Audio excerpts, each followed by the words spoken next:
Welcome back to the A Game of Thrones mod here in Crusader Kings 3. We are back playing Lord Lorimas of the Blackwood Vale, House Blackwood, who has come to rule a large swath of their lands, destroying utterly their rivals down to the very last Bracken, soon to be no longer Bracken, but Kemble or Wren. So the Blackwood Bracken feud will finally be settled with this generation. My grandfather, Samwell, the Night Raven of House Blackwood, did well for our house and our family for many years, but now we have come of age, Lord Lorimas here, and we are betrothed to Lady Jonquil of the Riverlands. She is the firstborn daughter of our liege, Lord Paramount Kermit of the Riverlands. And it was my grandfather's wish and desire to see the two of us married, as, in his opinion, as was taught to me,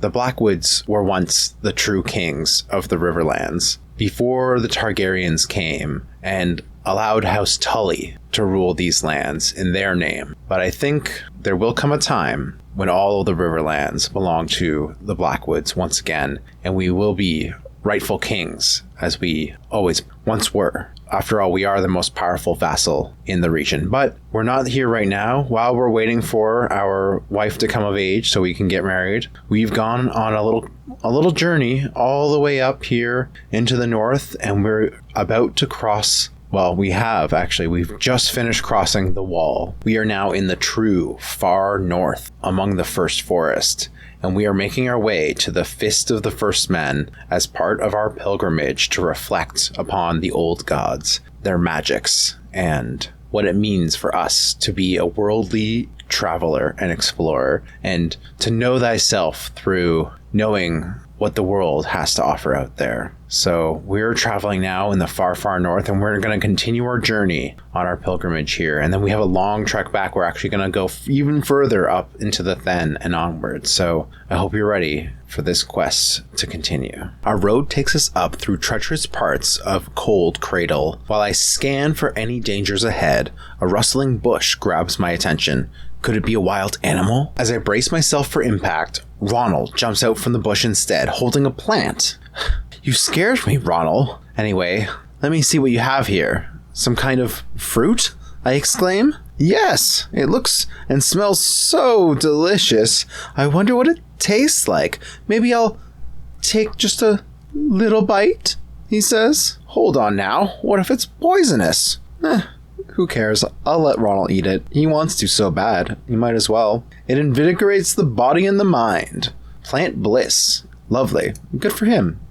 Visited the Fist of the First Men. The Fist of the First Men is a solitary hill that lies north of the wall, so named by the free folk because it resembles a fist punching up through the earth. Atop the hill are ruins of an ancient ring fort built by the First Men. So here we are.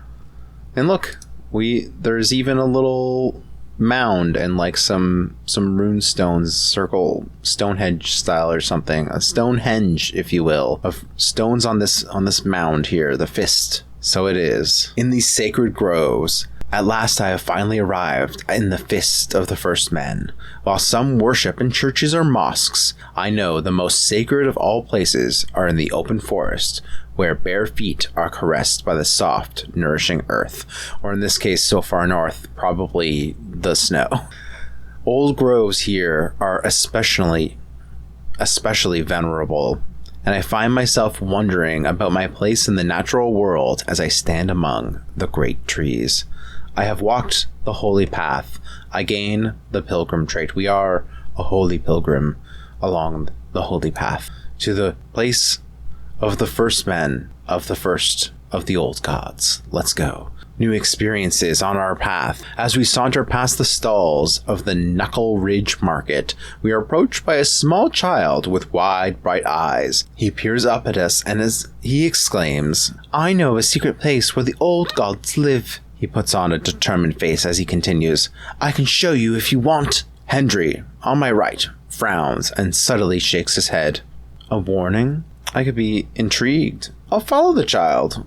Why not? Some way outside of Knuckle Ridge, as we turn another corner, our child guide, Varamir, stops dead in his tracks. The small body begins to tremble, and I can hear a stifled sniffle as he tries to hide the fact that he is crying. I'm sorry, my lord. They forced me to do it. My baby sister's sick and we haven't eaten in days. He looks yonder, the bright eyes suddenly fearful. We should turn back, he whispers cautiously. Such despicable actions, a criminal by dissociation.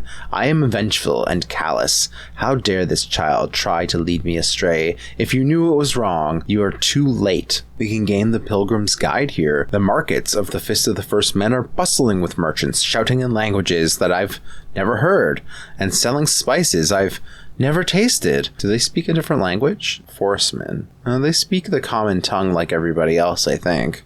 So it's just the event, perhaps. Or maybe it's just their dialects are so thick. You know when somebody's got an accent because they're, from just a different place and you just can't quite hear it. I hope you can understand me clearly, even if I lean into an accent or two. The Guide of the Pilgrim. Learn the safest routes. Discover the marvels of the Fist of the First Men. One of them yells, waving a small book in my direction. I could take one. We become more worldly. We can, he only wants 5 gold. Why not? A souvenir, if nothing else. We'll equip it onto our character. We also have this box of bog bones. Lord Titos of Deadsteady. We got it off of that guy after taking all his titles away because he was a real jerk, rebelling and whatnot. I should make an offering. Oh, I could lose the box of bog bones. Why not? I will make this offering to the old gods. Deadsteady still exists. Lord Edmund here has inherited it after his father was executed for treason by my grandfather. But we took the Medway from him and gave it to Lord Willem Redraven. And he did make an heir. Genya Blackwood. Oh, she's ill. I hope she lives. But yeah, there you go. I hope his line grows strong and the Medway prospers. Meanwhile, way back up in the north, our pilgrimage has come to an end. This being my first pilgrimage, and while no pilgrimage is exactly alike, I feel confident that I am more familiar with what to expect from this type of spiritual journey in the future. We didn't achieve much worldliness. I mean, we are just way up in the far north, so it is. We gain intrigued pilgrim. Opinion of different cultures and faiths go up. So maybe people will like us and get along with us a little bit better, even though we're a faith of the old gods. Back down here where, the old gods might be worshipped up in the north, but we're the only place down past the neck that still believes in the old gods. So we've had some difficult times with our family and these other Faith of the Seven worshippers in the past, just not liking us because we're going against the grain of the region. A wolf boy approaches. Some random guy. I'm just going to ignore him. He can stalk behind me. He's an imbecile child. My captain trying to get it on with some local Then ladies. You're coming home with me. Just don't be silly. You're not staying up here. You're not staying in the Then North. Jeez. A beautiful Then woman, though, offers herself to me. Can't say I don't like that. Maybe you should come back with me. If I gain a little bastard child, well, such is the frivolities of youths and the piousness of the old gods of the north. How about that? Old speaker. Let me try to ask for directions. I interpret them successfully. The lakemen here, yes, they speak the old tongue. So, wow. See some cool stuff way up in the north there. But now we're on our way back down south. We stop at the Holy Tree. I am told that nature is venerated here in Kelp Shore as an extension of the will of the gods. We watch as the locals adorn an old tree in fine materials and jewelry as if they were courting it.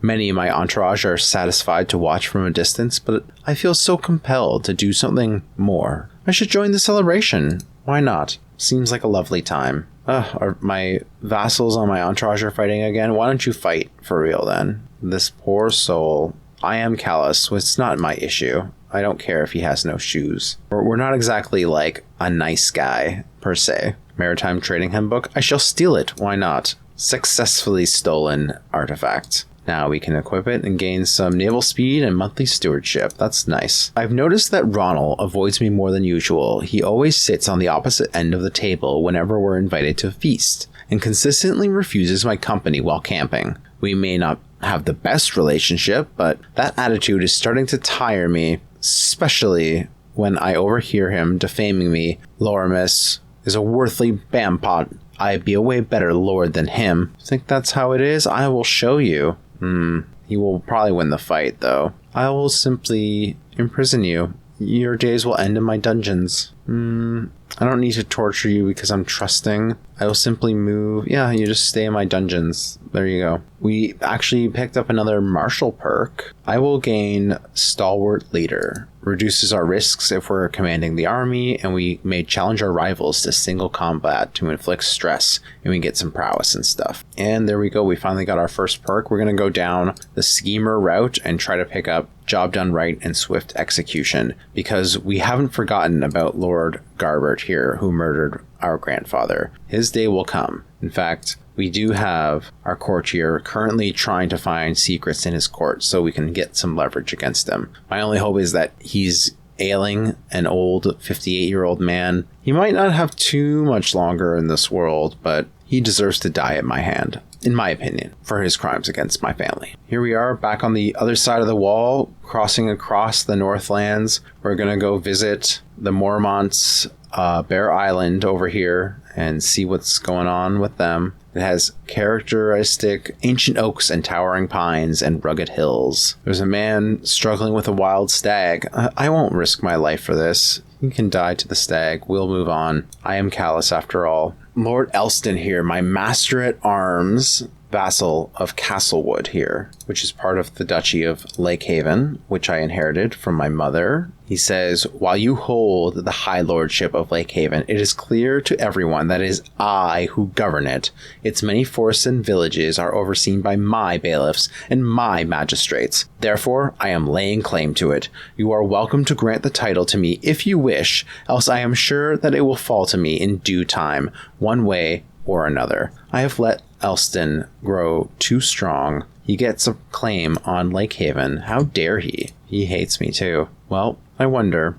Still not very good at scheming yet, am I? Irina here likes me good enough, and she's way better, so I'm sorry, Eldisi. She was my spy master for a good while, but I have no real loyalty to her, and I can stop swaying her as well. Instead, since she was having such a hard time finding secrets, I'm going to start swaying Lord Gerbert's maester, because he could be a valuable asset in a scheme against him. Meanwhile, Elston here, yes, what to do with you? I could see, I'll start the scheme, I'll roll the dice on it. We'll see who we can invite. His chancellor would take 110 gold. I don't have anything else to spend my gold on right now, so 55 to this guy. That'll still leave us okay. 13 months, 63, 89% chance. I'll take those odds. A lowly delicacy. Don't waste your time on this, my lord. I won't. I can't believe I almost ate that garbage. Let's move on. Yeah, he wants to challenge me. He will be my first target. We've turned 18. It's time as a man, as a Blackwood man. We launch our first scheme for murder. After all, in my grandfather's honor, I will teach my disloyal vassals just what's what. Meanwhile, we visited Winterfell, so that's cool. Let's check it out. So there it is. There's a village outside. There's the Weirwood in the Godswood Forest out the back there, where, you know, that thing in the last season happened that you remember. Yeah, that's where it is. Here we are in the Winterfell Castle. Winterfell, the seat of House Stark and the heart of the North, standing proud and tall among the vastness of the North. As I approach the castle from the King's Road, I pass through the Winter Town, the spacious and, at the moment, largely empty settlement outside the walls. As I move further east, the walls come to dominate the skyline. The outer reaches 80 feet and the inner reaching another 20 higher. They are dark and gray. The weathered stone speaks to the great age of the castle. The east gate stands open and welcoming, and inside you find the Lord Cregan of the North, waiting with salt and bread. After the bestowing of guest right, he gives you leisure to explore the castle. Lord Cragen, the handsome of the north. So if you watched House of the Dragon, you might remember a much, much younger Lord Cragen Stark depicted in the show, but in our alternate history now, many, many years have passed, and in fact, Aegon II was triumphant over Rhaenyra in this version of our history, and has ruled for many, many years. He's now 55, so his descendant, Prince Aenar, will be next in line for the Iron Throne. So we're writing our own path here. I should explore the famed Godswood, the home of the old gods. Obviously, that's a necessity. We came all this way. We might as well visit one of the most famous Godswood trees. I mean, we had our weirwood back home in Raventree at Raventree Hall here, but our dead weirwood tree was killed by our rivals, the Brackens. That's why we hate them so much. That and many, many other reasons and slights. But way up here in the north in Winterfell, walking through the Godswood, I cannot help but feel like I have returned home. The dark and primal beauty of the Godswood calling to me in a mysterious way. Okay, so that's another thing too. It's said that, the Blackwood family, actually, they are from the north and they were banished down to the south, where they say they became kings again in the Riverlands here from the Blackwood Vale. But that's why we're also some of the old gods worshippers, because we came far down from the north all the way south there. But it makes sense to us that we feel at home here in the north, these Godwoods, because I think this is kind of like theory, but I heard that the Wolfswood here used to just be called the Blackwood, and this used to be our land, which is funny. It's right here beside Winterfell. In fact, we could have been the kings of Winterfell until the Starks came along, for all we know. So what's lost to history may become true again someday. Making my way through the trees, I find myself in front of a small clearing surrounding the hot springs, with the great weirwood heart tree growing right next to them. Moving closer to the pool and tree, I feel compelled. The heart tree, the old gods themselves, call to me. I shall not the hot springs, but the old gods, the heart tree. Kneeling before the heart tree, I feel at peace. I can hear everything in the wood far clearer, the sound of the wind in the branches, the water on the rocks, the plodding of the animals in the wood, and through it all, yes, the old gods, the true gods, are speaking to me. I feel newly attuned to the old gods. Other people's pastures, the weather is nice, and we pass the pastures of Wintertown.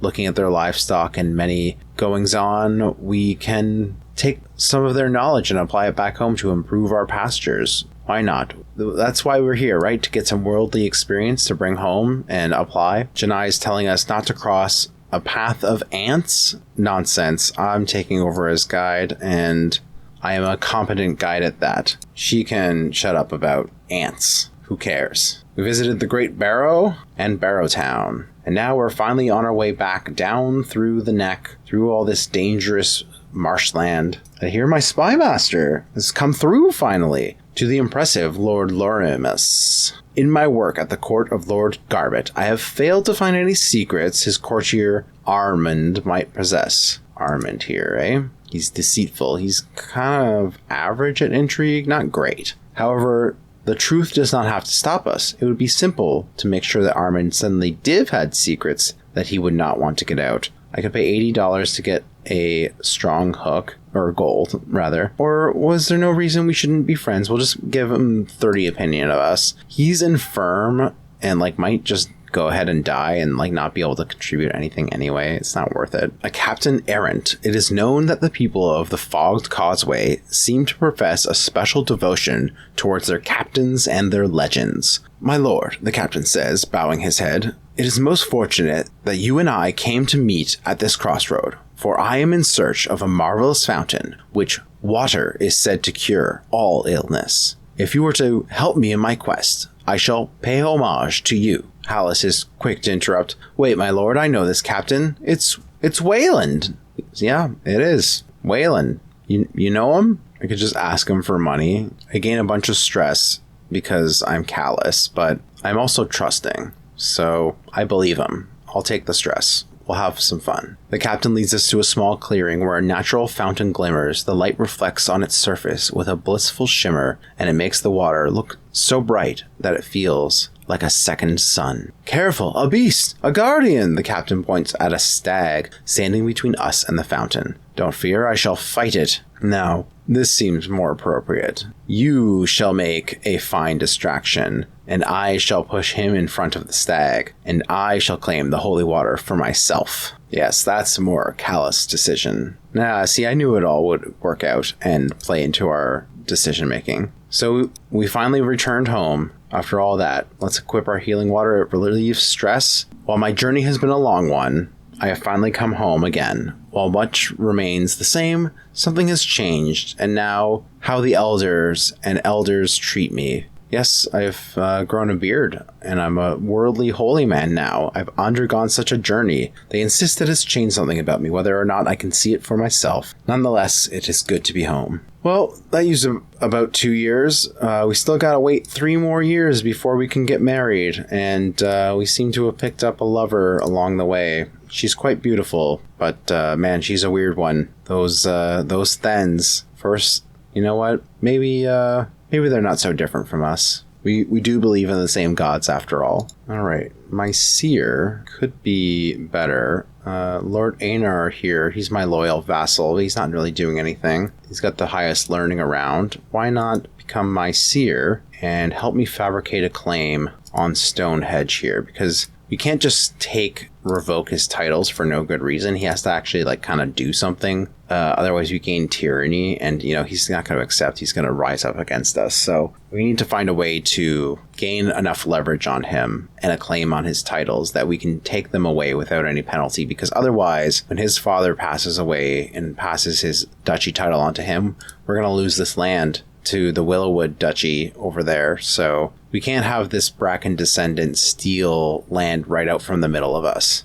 So we're going to get him. As you can see, we control both ends, the Blackwood Vale and Lake Haven at the God's Eye Lake here. So everything in between should be ours. Stonehenge is kind of the central point, the house seat of power of Southstone. And yeah, if that goes away to the Willowwood, that just doesn't feel right. Should be ours. So in theory, we wish to take direct control and then have, if we can only have 3 counties, it'd be nice to have the 3 duchy title counties, the seats of power of the whole region that stretches across here. Continuing the theme of pilgrimages and journeys, we could pay homage to our liege. Lord Kermit is nearby in Riverrun, and if we bestow a gift, it will only bolster the reputation of our dynasty. So I think we should do it. Let's go travel. And you know what? While we're going there, we'll make a quick stop at Riverrun, but we might as well make the most of our travels here as well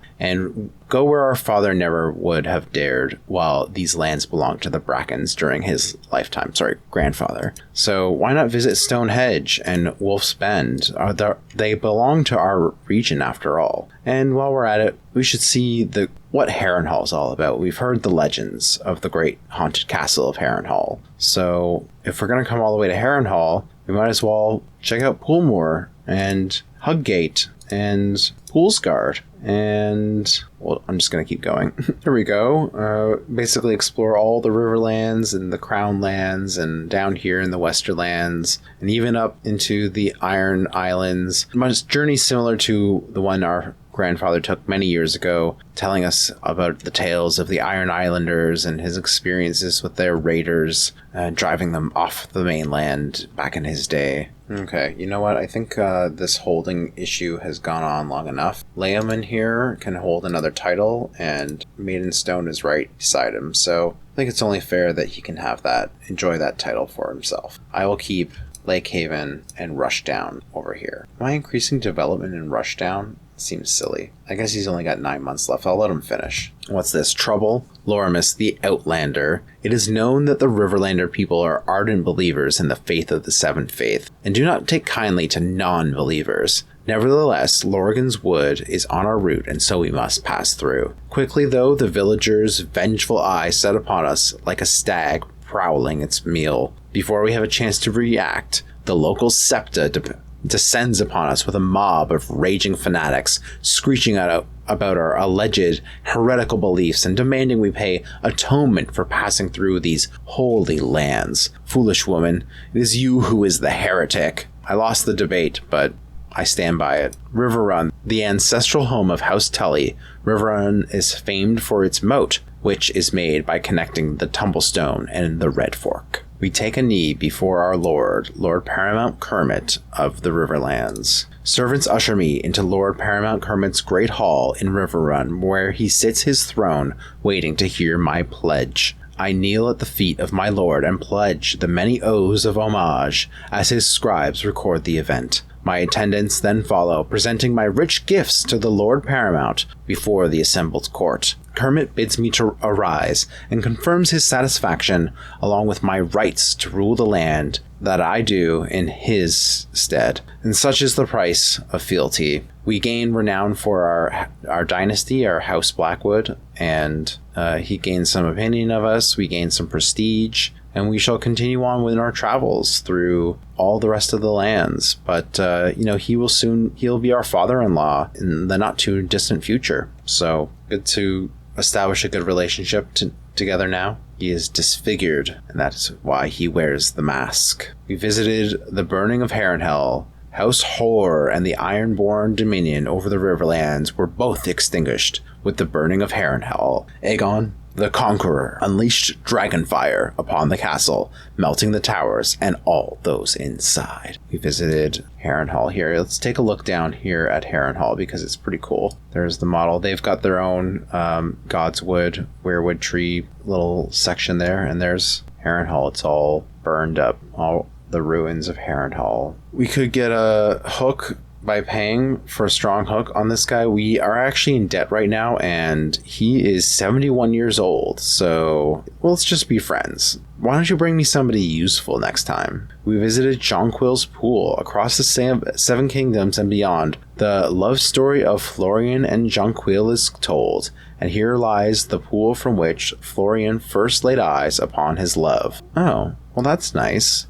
Where are we now? We're way up over here. So my future wife is to be named Jonquil. So I wonder if she was inspired by the legend. Meanwhile, there's a duck, pesky thing, pesky fowl. Visited the Whispers up in Cracklaw Point, and now we're going to go across and see Dragonstone. And it's now time. Not only do we have a new perk here, we're going to take chivalric dominance, so our knights and such are very much more effective, but we also have the chance to kill Lord Elston, who dared to make claim to the High Lordship of Lakehaven. Our mother's title passed to us. It is not yours to claim, my good lord. I hope you're not afraid of snakes.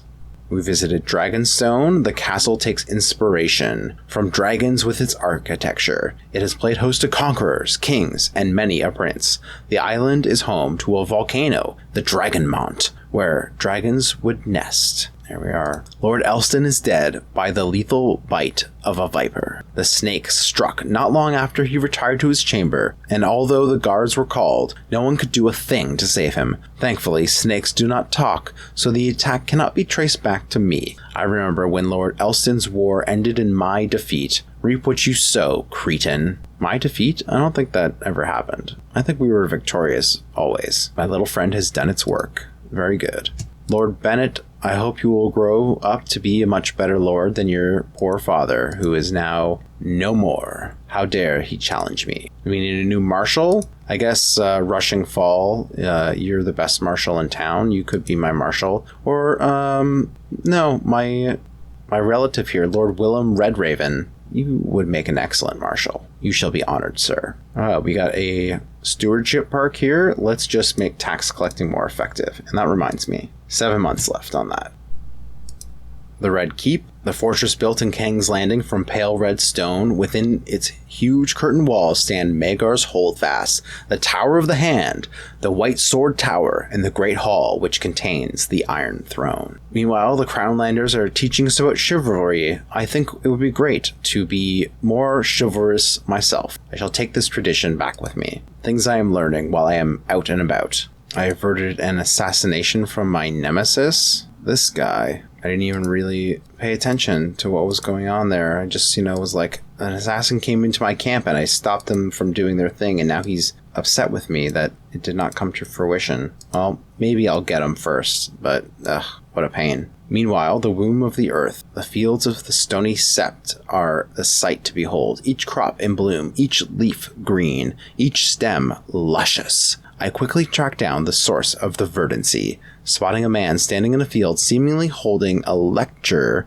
of some sort to a gathering of listeners. My name is Master Dickon the Green. Dickon is thought to be a dab hand with a trowel. He notices me in the distance and turns in my direction. My knowledge of gardening is vast, yes, incomparably vast. So stay a while and listen. Color me intrigued. I could learn to be a gardener. No, we're just down to earth. Some learning, some health boost. We do have a very worldly perspective after all of this traveling we've done here in Bricks Hall, the seat of House Payne and gateway to the Westerlands. As I approach the castle from the Gold Road, the landscape gently rises, revealing Bricks Hall's distinctive architecture, constructed from mud-red bricks made from the clay around the Red Fork. The keep stands in stark contrast to its surroundings, cleverly constructed around a bustling silver mine that has long been the lifeblood of the area. The gates stand open and welcoming, and inside you find Lord Ormond waiting with wine and bread.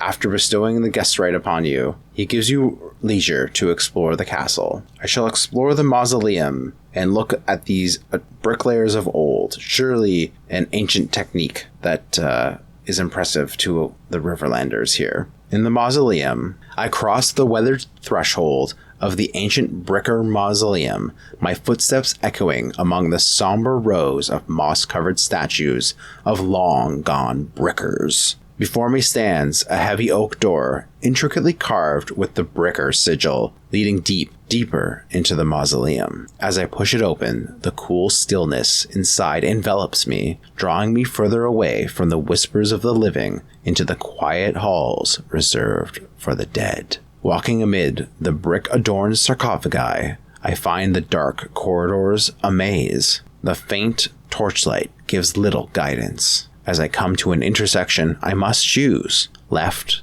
or right. I will head to the right. I think I see something down that way. There's a torch to the left. That must be the way to go. I shall take the left-hand path. As I continue down the corridor, I find myself face to face with a statue of a man. The base of the statue is made with mud-red bricks, and in his hand a sword long ago rusted. The few words etched upon the side are slightly worn away, but still decipherable. Barrows Bricker. I can't help but look upon the statue with respect. This was the famed Andal Knight, who was part of the invasion of the Westerlands during the coming of the Andals, and was struck down in the battle by King Tybolt Thunderbolt of the Rock. The history here is palpable. Now, we know all about the Andal invasion and how we were once kings and old god worshippers, and people like House Bracken sided with the Andals, turned to their faith. We don't forget, though.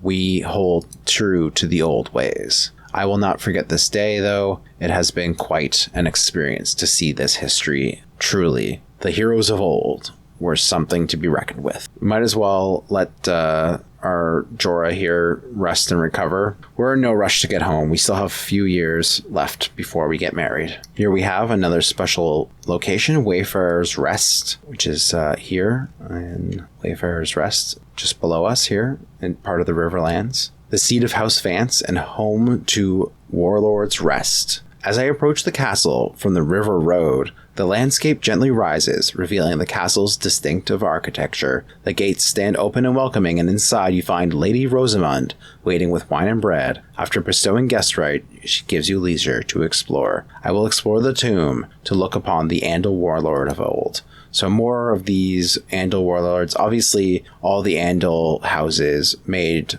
monuments to their long dead heroes, the Andal heroes of the ancient battles. They did kind of win, so they got to write their history and make these statues, right? But we don't forget, and we will not forgive. This time, this tomb, I think I see something to the right. Why don't I go down that way? Oh no, I've clearly chosen wrong, for I find myself even further lost in the corridors. The torches are randomly placed, only leading me further and further into the mausoleum. Each step brings a further chill. I can feel a strange heat emanating from the walls and the ceiling, drawing me further into the depths. Coming around a corner, I see the last thing I would expect to find in the mausoleum in Wayfarer's Rest. Before me is a dragon egg, placed in some sort of holder. It was clearly left here for a purpose. But what such purpose could it be? I cannot even begin to fathom. Surely its purpose is to remain in this place. After all, why not? Why shouldn't I take it? A red dragon egg artifact. Now that's something that's pretty cool. Look at that. We have a red dragon egg. Unfortunately, we do not have a kingdom court in which to display on the pedestal the red dragon egg, but that could all change within a generation, and then this will be quite the gift to hand down to my heirs. The heirs of Riverrun, that will be anyway, if all goes to plan. Unfortunately, she did not find any good secrets, so she will stop doing that task. And instead, I will ask her to support my scheme, because I need a little help taking down this nemesis. He's just being a pain in the bum. And we've got all these perks too, so let's pick up Groom to Rule. That'll be handy for when we do make an heir, that they'll be better, get more skill points. Never Back Down is a great trait for warfare, and Swift Executions for our murder schemes to be even more powerful. And now we see... didn't quite update there. Oh well. Just traveling so much, we get more and more perks. We can have more captains, which are basically our commanders of our armies. Why not? And defensive measures, so all of our forts are much stronger and harder to siege us down. Sounds good. Good to me. Pedagogy, my wards will get additional skills and become my friends. Why not? We're investing in the future of our house, our heirs. We're thinking ahead. Soon we will finally be able to be wed, and we will start our family. Okay, 24 more years for that. Yeah, you're going to switch to collecting taxes, buddy. And actually, you stink. Why are you my steward? You're not a powerful vassal or anything, so she's my regent. Can I not make her my... She was supposed to be my steward. Somehow that other guy got in there. All my accolades have gone out of fashion here. So let's put some more commanders, give them some traits here. Why not? There we go. Oh, and finally, Darna of Cape of Eagles is willing to have an alliance. So my uncle and her are married, so she will join me, which is great because they're just our northern neighbor, and they're basically almost part of our realm, you know? It's only right that we be allied. We finished visiting the Iron Islands, and we went all the way to the last light. Now we're going to go down here and explore the bottom half of the Westerlands and a little bit into the Reach too. Get some center of the Reach and then come around. Oh no, my lover Milga has revealed that I am seeing them in secret. With the truth spreading like wildfire, our passion may not have been as hidden as we had liked to believe. She's pregnant. Oh no. She's been imprisoned by my liege. Uh-oh. I can only apologize, my lord. My sway scheme ended as well because the guy I was trying to get on my side from his court just died, so whatever. This guy is his powerful vassal and good at treachery and scheming and stuff, so I'm going to try to sway him, and we'll start our murder scheme against him as soon as we're done with this current one, against this random nemesis who popped up. Oh no, here it is. She publicly named me the father of her unborn child. Well, at least the truth is out now. Can I ransom her from my liege? Can I get her out of my liege's dungeon at least? Yeah, 10 gold. It's worth it. I don't want my bastard child to be born in his prison, in his dungeon. It doesn't seem right. But what will this mean? Our lover, our bastard child will be coming into this world very soon, just shortly before our betrothal can go through in the next 2 years. So we shall have to see how the rest of our trip through the Seven Kingdoms resolves as we make our way home, getting closer and closer. Just have to go back through Wayfarer's Rest, actually. Kind of like made a little detour there on our way down. But now, yeah, we're basically just heading home. So we'll have to see next episode. We get home. Will our murder's plot against this random nemesis go through? It's on this 50-50 shot. Will we be able to sway this powerful vassal under the liege of Lord Garbart here, the man who murdered our grandfather and basically put us in charge of our dynasty? Now that we've grown up, we've patiently waited to be able to take our revenge against him in our family's name. So I hope you'll join me for the next part, when we'll see what becomes of the end of our journey and the beginning of our plots against our enemies. Lord Lorimas is only just beginning.